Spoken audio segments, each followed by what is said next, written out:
Gardner awoke to an oppressive, physical darkness. It embraced him. As the cold shadows flowed around him, he felt himself falling, slowly but surely. He tried to reach out, to flail and to grasp, but only pain greeted him. Something bit into his wrists like fiery needles. His hands found each other fast, and they clasped together with interlocked fingers. They had been bound behind his back. When he tried his feet, not only did he find the same intrusion of pain, but there was a weight there. A tension that dangled below his legs that dragged him along. As were his hands, so had his legs been bound, and something was pulling him deeper, farther into the dark. After a few seconds, a pressure came upon him. He felt it around his eyes and deep in his sinuses. The shadows had become overwhelming and heavy. Aggressive. The further along he went, the greater the weight of the blackness. Every time he moved, he heard the darkness move too. It was a physical presence. He felt himself push through it.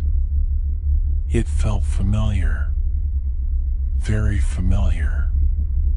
He felt something in his mouth. Plastic and malleable.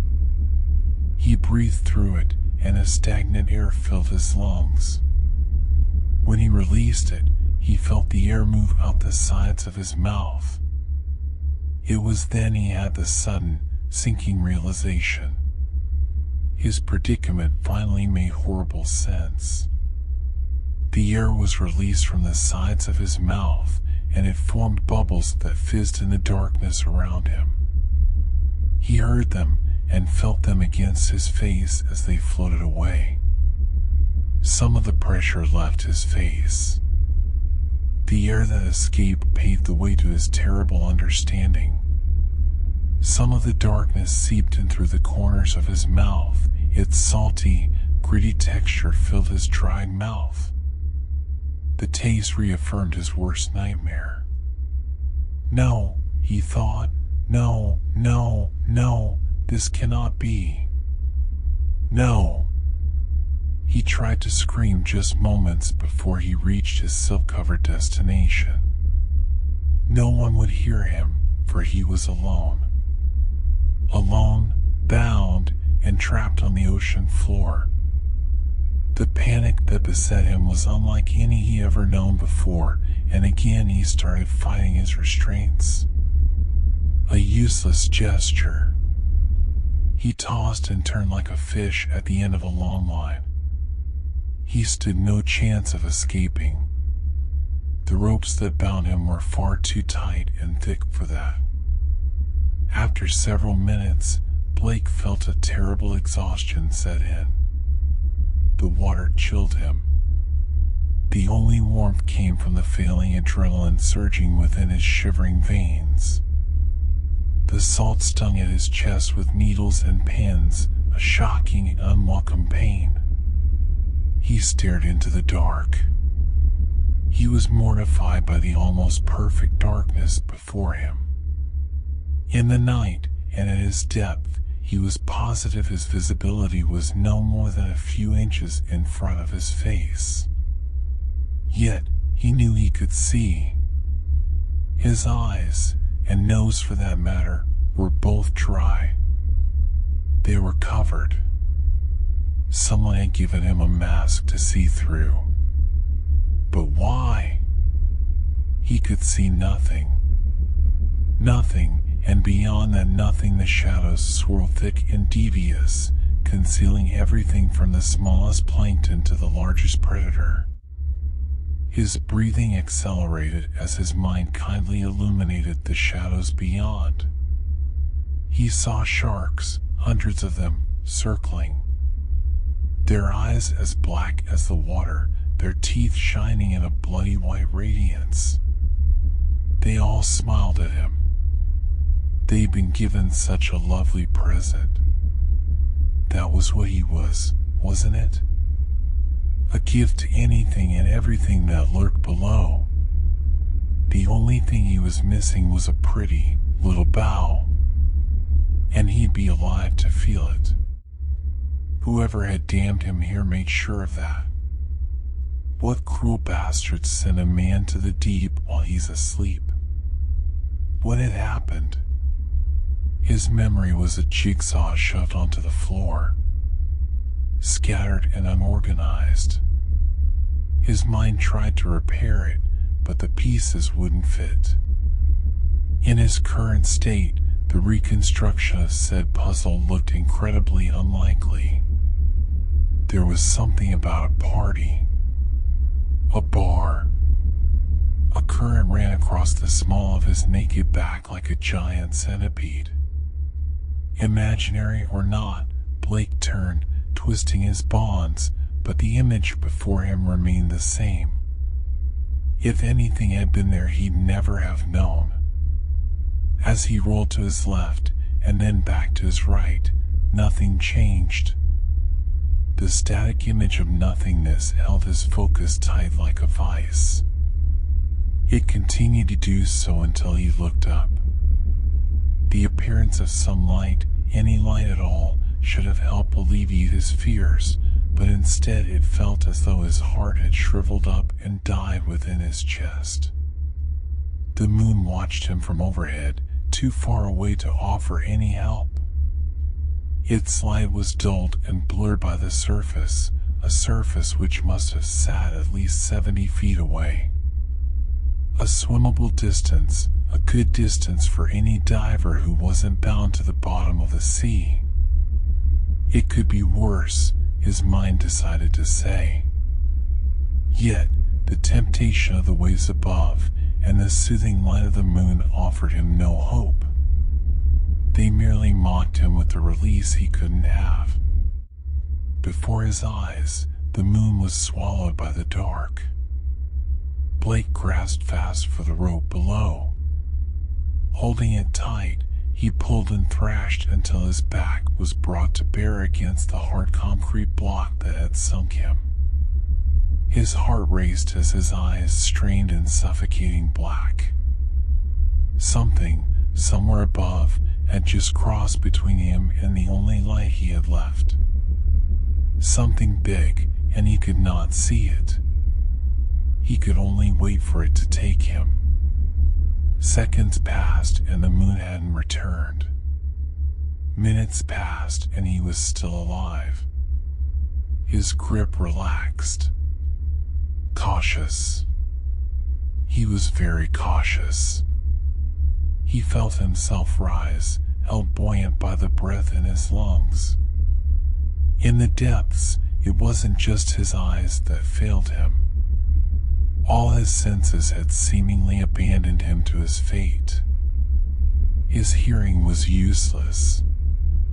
The ones who had damned him to the deep had placed earplugs in his ears, and though they'd surely saved his eardrums from rupturing under the water pressure, the only sounds that came through them was harsh and static. All the ocean offered him was a droning white noise.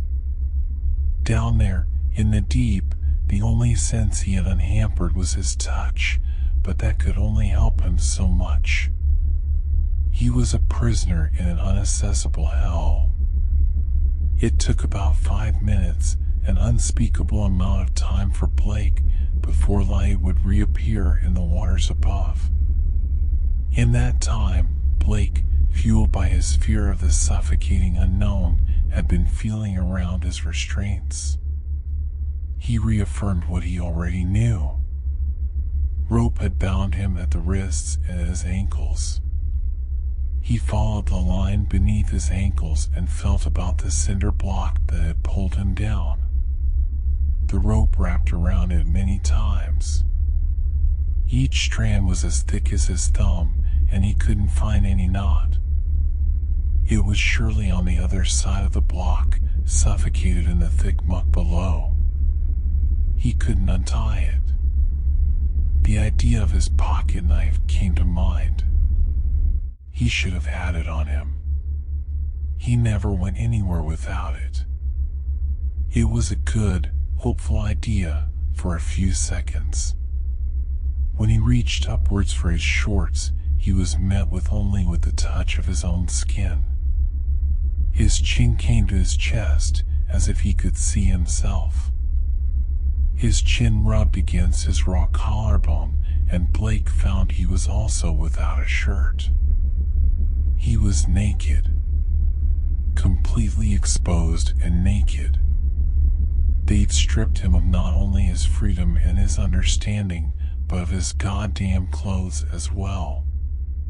His knife surely sat comfortably with his clothes far away from him. Above the surface. He cursed in an explosion of air and fury that had taken over from the bone-numbing fear he'd felt moments before. It was a feeling that any man who has had hope torn from his chest so quickly after finding it knows all too well. In the darkness, however, it was a fleeting feeling.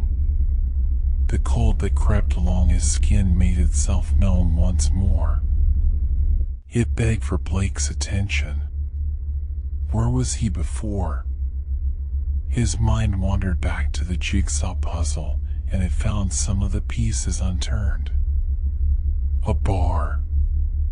Downtown LA. That was it.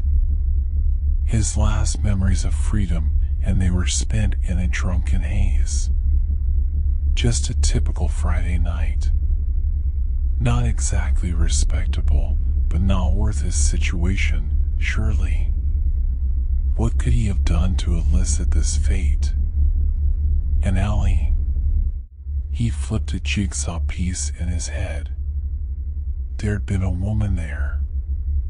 She called to him. Beautiful woman. Blonde, green eyes. What happened then? Another piece flipped. She wasn't alone, was she? Another piece. She'd offered him a drink earlier. Something was in it. The puzzle turning stopped. For the first time in what felt like a lifetime, something above caught his eye. As if granted by a cruel god, a green light descended from the surface. It caught his eye early, and he followed it as it sunk beside him. It fell gracefully, almost perfectly, through the water. In a slow drop, it settled nicely in the silt below. Blake saw pieces of the sediment rise around the light in a thin cloud as the dim, LED glow stick touched the ocean floor. His only company, the light had landed just beyond his grasp. He tried, of course, but he found the weight that tethered him to the bottom was too great to move. So the light remained nearby, but unusable. He tried to hover close to its glow. It showed him the smooth silt of the bottom for the first time. The vaguest silhouette of his face mask had appeared around his sight, and when he looked down, he could see the outline of his chest. More importantly, he could see that in the yard or so between him and the light, he was perfectly alone. He smiled until he realized the light in front of him had somehow increased the eeriness of the wall of black behind him. He could feel it sticking to his skin like a giant spider's web. Its caress was unwelcome. He thrashed around, struggling to pull the block closer to the light, but he accomplished nothing. More motion attracted his gaze from above. There were more glow sticks. 3 more descended from the surface. He saw 2 of them enter the water from above, near where the moon had been. They illuminated the faintest shape of the object that sat above his head. A boat. Was it help?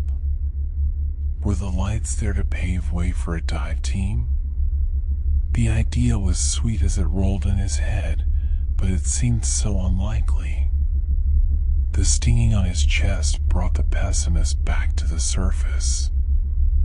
It was his captors above. They were dropping the lights to be cruel.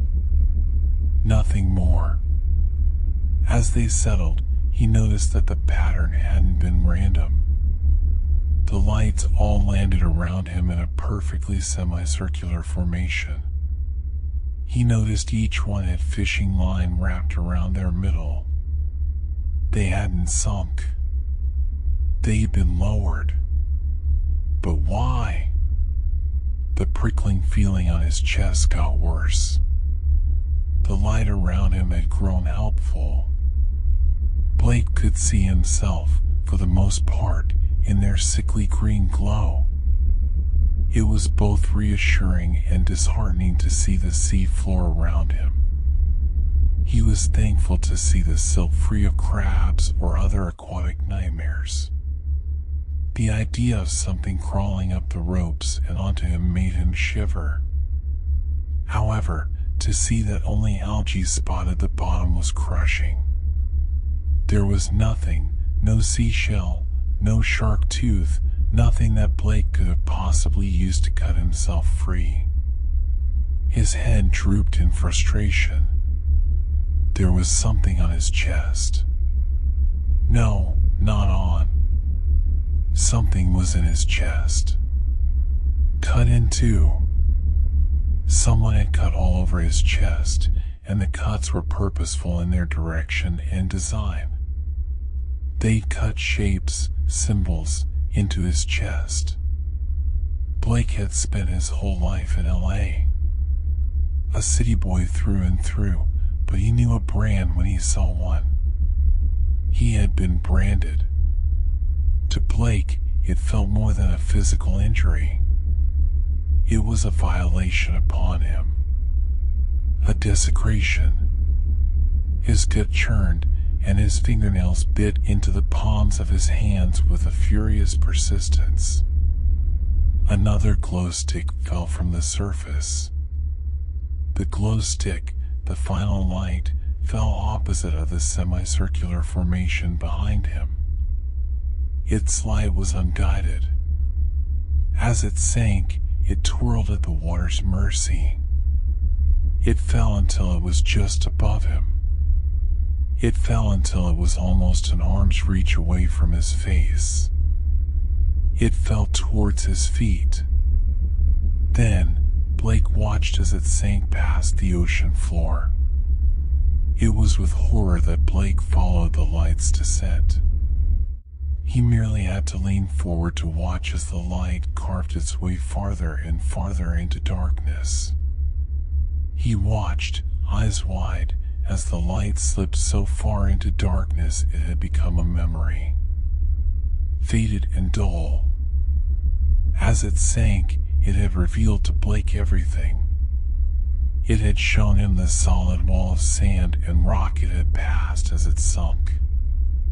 The same wall Blake sat atop of. It showed him a depth without end. The light had shown Blake that he was only mere feet away from an oceanic drop-off. The trench before him was hidden once more in shadow so perfectly that Blake started to wonder if he'd hallucinated it. His heart knew he hadn't. He'd been dropped, perfectly, at the edge of certain death, and the light was his captors intentionally showing him. From the surface, they played a cruel game with Blake. A tear caught at the bottom of his face mask. He wasn't sure if missing the trench had been a blessing or a curse. If he'd gone over, if it was half as deep as he thought, then the pressure would surely kill him. If not, then the sudden descent would have played havoc with his blood. Blake wasn't a seafaring man, but he wasn't a moron.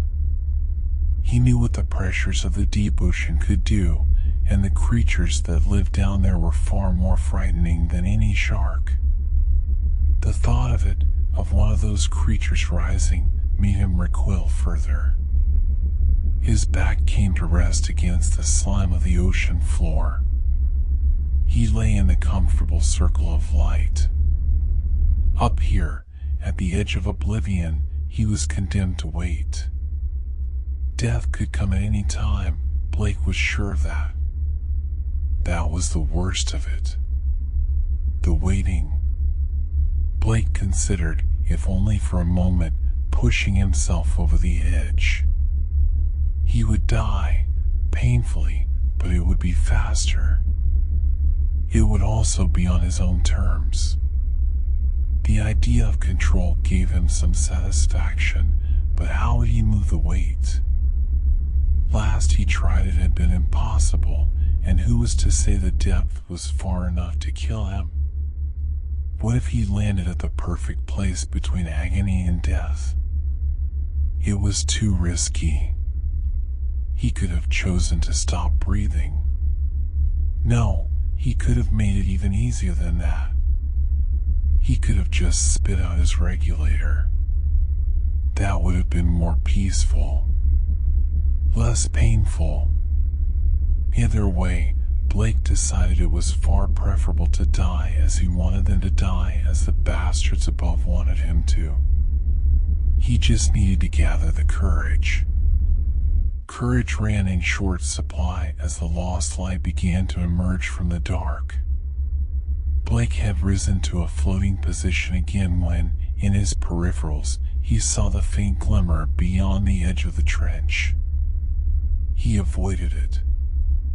Surely it wasn't real. It was his mind. His panic. If he ignored it, he'd suffer no consequence. Yet the light persisted, and soon the glow became unmistakable. The shimmer called to Blake from just past the edge. In the deep. Blake looked. The light was rising. Against all logic and sanity, the lost light had begun to ascend in the frigid waters. It showed Blake something awful. Below its light, the shadowed waters seemed to breathe and stir. In the periphery of the rising green light, shades changed as something rose from the depths. It was a sickening realization that came when he saw the shadows had wrapped themselves about the middle of the glow stick. The light was rising because something was carrying it. Blake's view was again obscured by bubbles and darkness as he retreated from the abyssal edge. In quick, pathetic motions he tried to pull himself away from the rising terror. He felt the prickly sand press up against his back as he wrestled futilely with his restraints. Unfortunately, he had neither the strength nor the energy to break the vacuous hold the sediment had upon the block. He could do little more than yell through his regulator as the light peaked. Blake could see it now.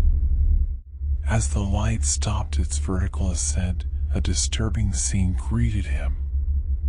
He would have given anything to return to the darkness as a figure clambered up and over the ledge. It stood, directly before him, on two naked legs. Their eyes met. The sight before him was unimaginable. The light had been carried up by a man. No, not a man. A corpse. The light showed enough to confirm that. The man's bare skin had grown ragged and gray, waterlogged by untold months beneath the waves. Some sections of flesh had long since given way, surrendered to the sea, revealing the fetid muscles beneath. Blake gagged when he noticed that tiny tendrils of tattered skin dangled off into the distance, sights upon the man's body where the denizens of the ocean had begun to pick him apart and eat, piece by piece.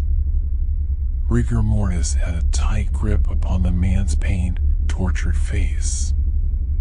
His eyes were as wide like his mouth, frozen in an eternal, silent scream.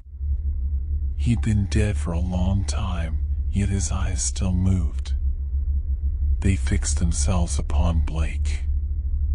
The monstrous vision held the light close to its face, and Blake couldn't help himself. He stared deeply into those clouded, great eyes. Blake could see thought behind its gaze. A soul sat within it. The corpse leaned closer, brought by an unseen current perhaps, towards Blake. Extending its free arm in a rigid, almost robotic fashion, it began to examine him. It seemed inquisitive, like a man examining vegetables at a supermarket. It was morbid in the way it moved. When in motion, the limbs and muscles of the figure seemed healthy, alive. Yet, every time the motion stopped, the body resumed a state of incredible rigidity, caught in a constant state of flux. The man who appeared both living and dead. Blake, petrified before this horror, saw as the corpse's eyes left his and fell upon his chest. Lowering its light, its other hand came forward, and its waterlogged finger began to trace the patterns carved into Blake's chest as if it were following the streets on a map. Revolted at the creature's touch, Blake squirmed and twitched, but the corpse held no contempt. It followed his every motion with intense precision. Seemingly satisfied, it lifted itself back. No, it was pulled back. There was something behind the corpse. Like a pillar in the night, a shape had taken form behind the moving carcass. It rose out of sight, above and below, and with every swaying motion the corpse made in the water, the pillar followed like an enormous shadow. The corpse danced at the pillar's will, a puppet to the puppeteer.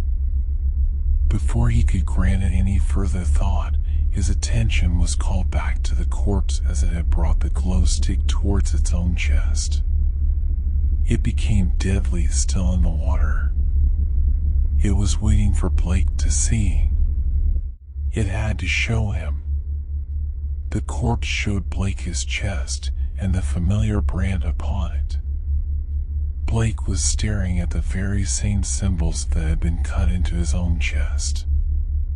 It wasn't an execution or some random, cruel murder. He hadn't pissed off the wrong man.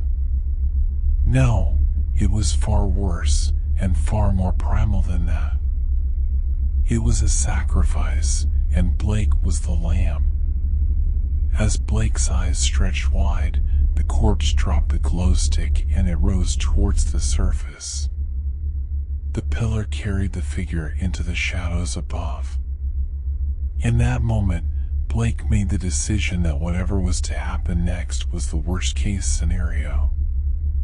Everything else was preferable. He wouldn't be the lamb. He tried to spit out his regulator.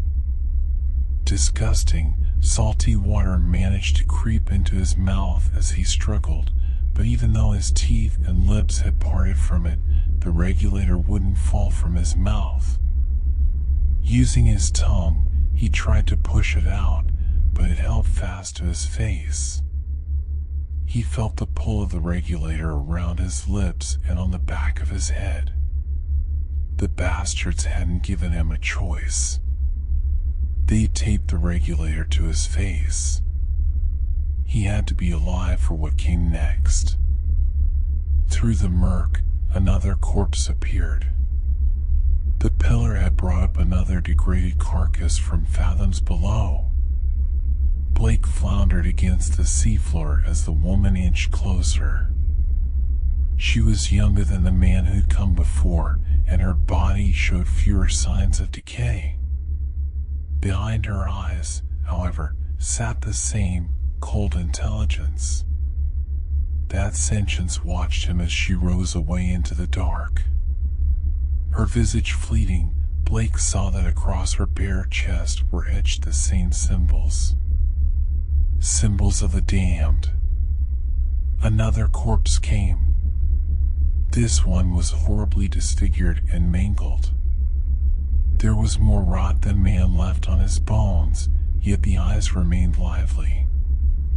His jaw dangled by only strands of sinew, and his right arm had long since been torn asunder at the elbow. The white of the bones seemed to glimmer in the dull light.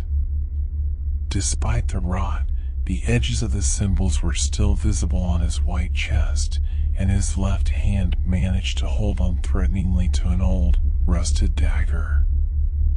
Like the others, the rotted man faded into the above. More bodies appeared as the endless pillar rose. They came one after the other. Each one bore a look of indescribable anguish and pain on their face. A look that they forever carried. Enslaved by the alien pillar behind them. Around Blake, a storm of currents had begun to churn the sediment into a frenzy. What little light he had soon started to dirty as a swirling cloud threatened to drown it all out. The currents came from beyond the light. Things moved unseen out there, in the dark. They started to touch him. Like lightning, arms and hands long gone cold reached for him. Whenever his back was turned, they project themselves from the darkness like a sunken jack-in-the-box. He'd feel their slime-covered fingers caress him. Their nails would jab and scratch him, and each and every time Blake turned around he would see just enough. An arm sucked back into the void. Beyond his gaze, the cat toying with the mouse. A mouse with its back crushed in a trap. That was when she entered into the light. A horrid witch of a woman. Her skin had withered, and she seemed more bone now than flesh. The symbol on her chest had fallen away, and only the scars on her rib cage remained. Her sunken eyes glared harshly as she reached for his face. Blake screamed for help that would never come as the woman ensnared him in her decomposing fingers. She brought him in close, hugging him tight as if they'd been friends, with muscles Blake didn't even think she had. He could feel a touch on his neck as she exhaled water from her lungs. Up close, Blake saw every horrible detail. The pillar was clear now, and it was obvious that it was alive. It was the dull, rotted color of the corpses, and it had the obvious texture of meat. From the woman flowed the strings of the puppeteer. Veins and tentacles that had long ago forcibly invaded her body fed directly into the enormous mass behind her. In the dimming light, Blake swore he saw them pulsate. They were pumping, like the veins beneath his skin. He felt another liquid breath on his neck. Craning around, he saw that what he believed to be a pillar had wrapped around behind him. The first man he'd seen had emerged, and the pillar carried him away. The mass of flesh that had fused to his back lifted his body upwards towards the surface. His eyes never left Blake. In the shadows, the pillar seemed to squirm and twist as it snaked its way up, thickening the further it went. As it positioned itself, Blake understood what it was that had risen from the trench. The pillar was actually an enormous tentacle. Like the suckers of an octopus, the tentacle had used the woman's arms to hold Blake tight. Behind him, the tentacle had brought into position the ghastly, one-armed man Blake had seen earlier. The woman tightened her grip as she presented Blake to the one-armed man. Craning his neck, Blake saw the man fumble with the rusted dagger. He brought it sharply towards the bonds that held Blake's ankles so tight, and he began to cut. He was reckless, imprecise as he sawed through the ropes. As the binds came loose, Blake grimaced as the knife continued to saw. The man had accidentally severed a slice of skin from the side of Blake's ankle. Blake felt his legs come apart from each other, and he let them spread into the water. He was free from the bottom. Free. In that instant, the fight started. He let loose with the fury and panic that the entire ordeal had granted him, but the corpse held tight. In fact, the more he struggled, the tighter her grasp got. The strength was far too great to resist, and soon Blake started to feel his ribs bend and strain. He couldn't breathe, but he kept fighting. The whole time Blake fought, he saw her horrid gaze. Unblinking, unfeeling, unyielding. Despite his thrashing, the puppet corpse behind him decided to proceed with the cutting. This time, it took aim at the bonds between Blake's wrists. As he did so, Blake had an idea. A risky, terrible idea. In acceptance of the fact, his legs stopped kicking. The woman released her grip just enough, in kind, and Blake sucked in a huge breath of air. His eyes glared defiantly at the specter. He kept breathing, waiting. He had nothing to lose as he made his move. As soon as the dead man had finished cutting the binds, and at the precise moment the final strand had parted, Blake's palms closed around the rusted blade. They didn't let go. He wanted to scream as the blade dug into his palm, but he was beyond that now. His veins burned with pure determination. The one-armed man seemed not to possess the same strength as the woman had, for his grip on the knife was weak and feeble. No matter how hard the man behind him pulled, Blake would not release the blade. The woman's face never changed, but Blake saw hatred grow in her eyes. With a terrible yank that nearly ripped the meat from his palm and bloodied the water all around him, Blake pulled the knife and the rest of the man's fingers free. Behind him, the top of the tentacle ran into the dark, carrying corpses along like a morbid roller coaster, but in front of him the woman didn't retreat. She tightened her vice-like grip. Unfortunately for her, the grip was too high, and she found the tank on his back. This provided Blake with ample room to bring his right hand forward and to plunge the blade deep into the woman's stomach. It scrapped through her spine. Her grip failed just long enough, and Blake pushed himself free. Blake decided he wasn't going to die. The woman tried to recapture Blake, but with a strength he shouldn't have had, Blake brought the blade through the water and into the left eye of the old woman. She didn't scream, but she clenched both eyes tight in pain. A thick, black goo seeped from the wound and stuck to Blake's hand like ink. Her arms flailed about, so Blake ripped the knife from her face, and he jammed it into the other eye. With that, she recoiled. Her hands came to her face to cover her wounds, and the tentacle fell completely away beyond the light. He was free. He knew his time was short. With his sliced right hand, Blake managed to find the glow stick the beast had dropped by his legs. He brought it to his face just in time to see the tentacle had not left him yet. Another body, a large, overweight man, was soon upon him. His arms reached forth. Their target was Blake's throat. Blake jabbed at the body with the rusted blade, and it retreated fast. Blake enjoyed that. The threat of pain, injury, didn't sit well with the monster. That gave Blake a much-needed edge. Blake knew he couldn't hesitate any further. With a great kick against the block that had imprisoned him, he propelled himself toward the surface. To freedom.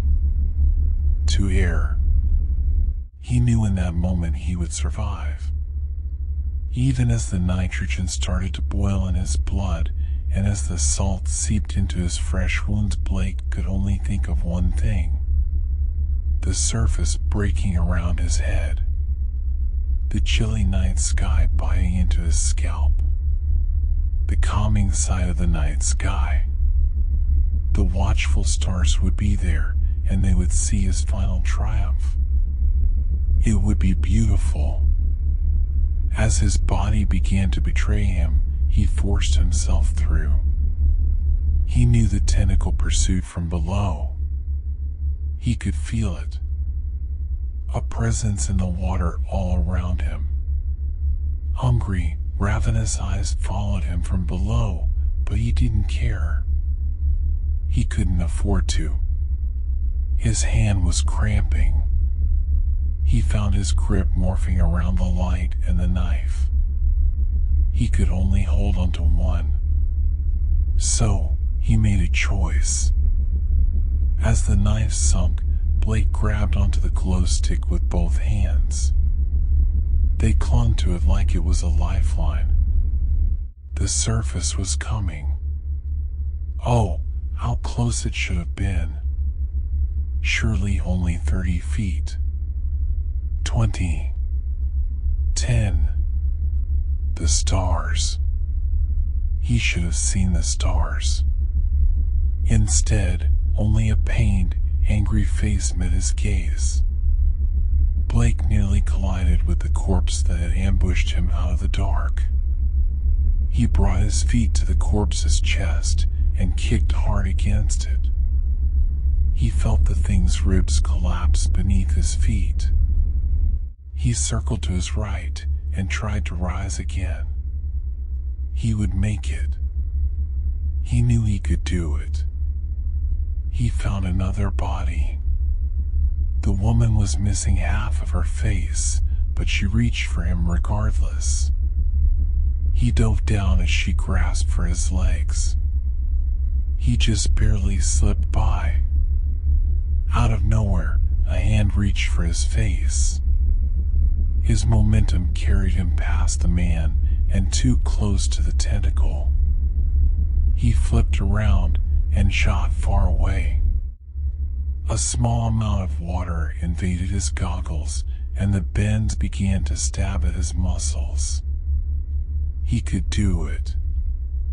Again, he was ambushed. It shouldn't have been possible. The tentacle was everywhere. It was fast. How was it so fast? Then, the light showed him the truth. He retreated into the light's periphery, for in its center a body was reaching for him, a devious smile on its face.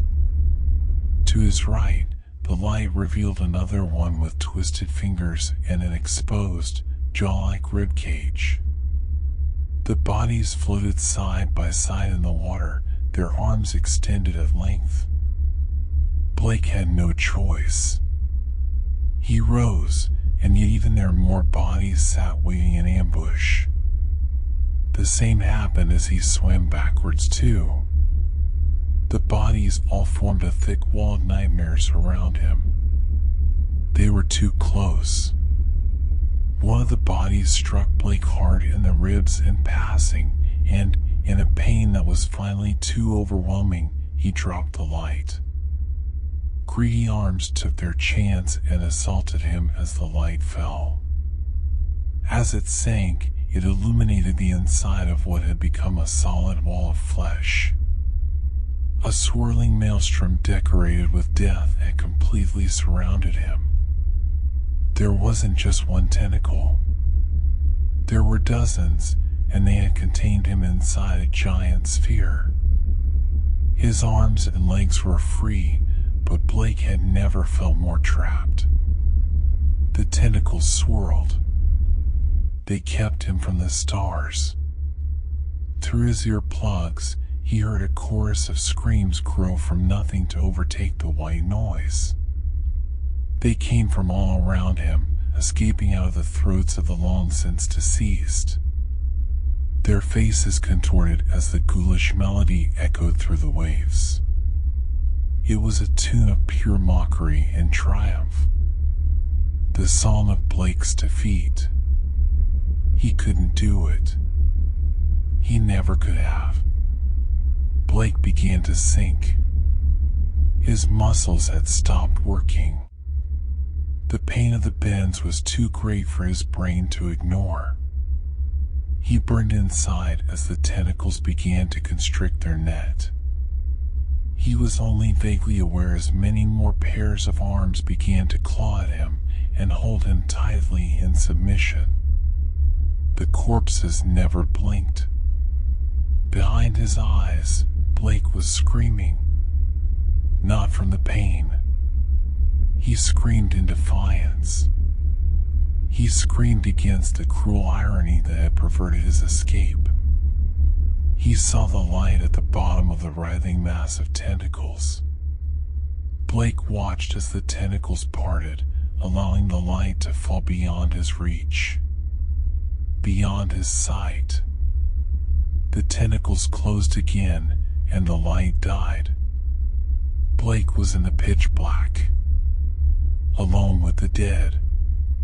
He couldn't see it, but they started to smile.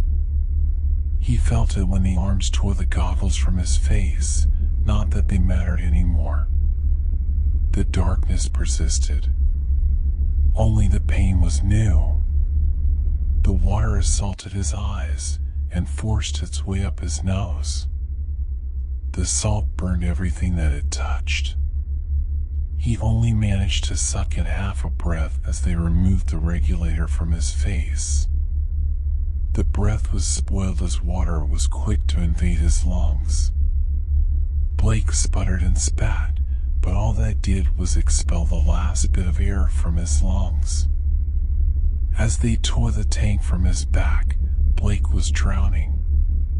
He wouldn't drown fast enough. Though he couldn't see it, the tentacles positioned him strategically.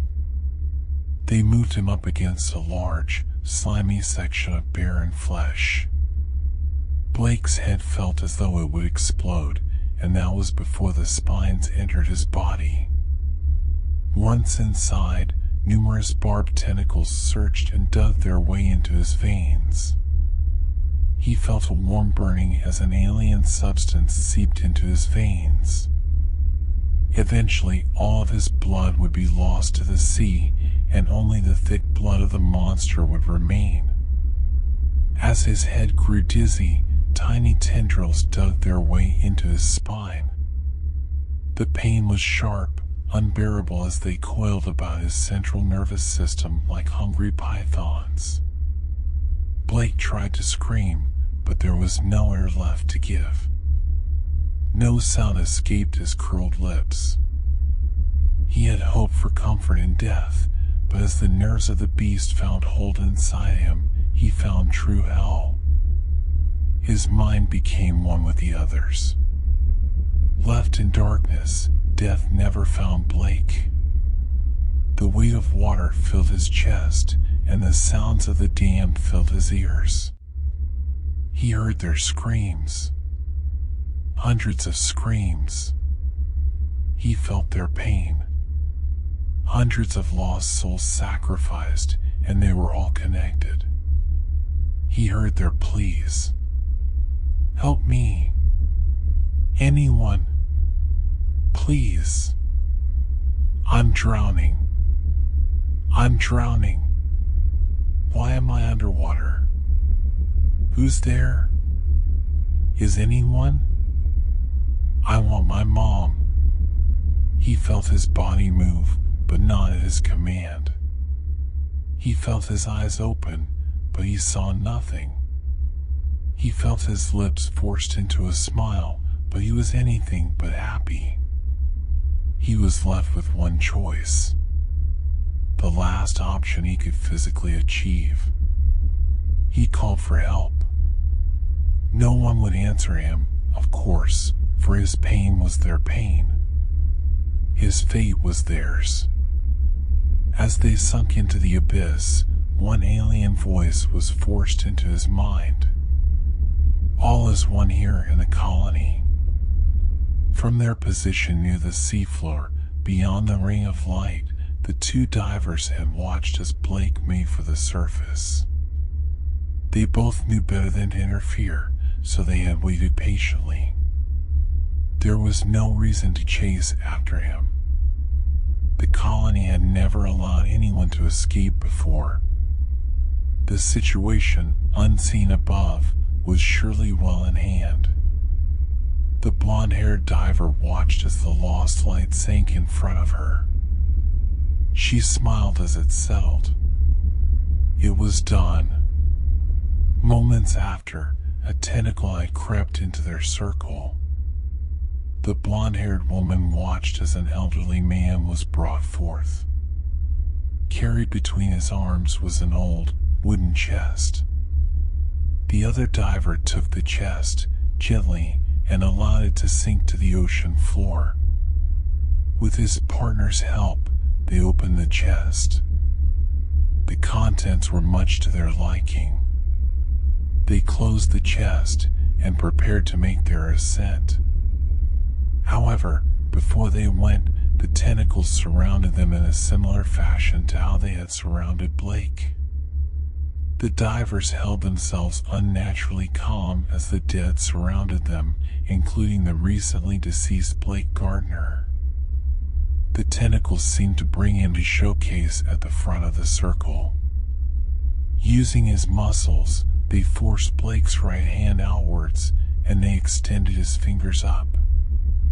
They made his body wave goodbye before they pulled him into the unknown. This didn't affect the divers at all. Two more bodies were brought to display. They noted the one-armed man who'd lost all but one of his fingers and the blinded woman.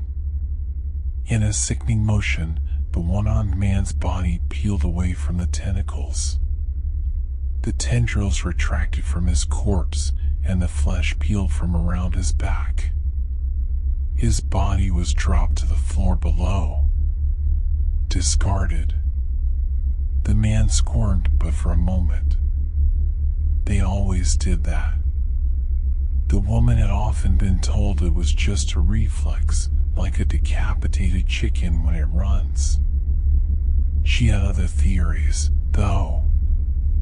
She wondered if, for just a moment, the poor souls got control of their bodies back before they became still forever. She honestly didn't care either way. The woman was next. She was useless to the tentacles if she could not see, so she too was abandoned. She settled rather calmly into her sandy grave. As the tentacles left, one final body was brought to the light. On it, a young man, no older than 20, presented his right hand clenched into a fist. On it, he raised two fingers towards the divers. The senior diver nodded and held up two of his own in acknowledgement.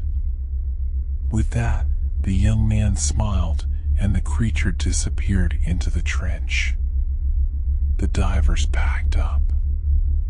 Two more bodies. They had work to do.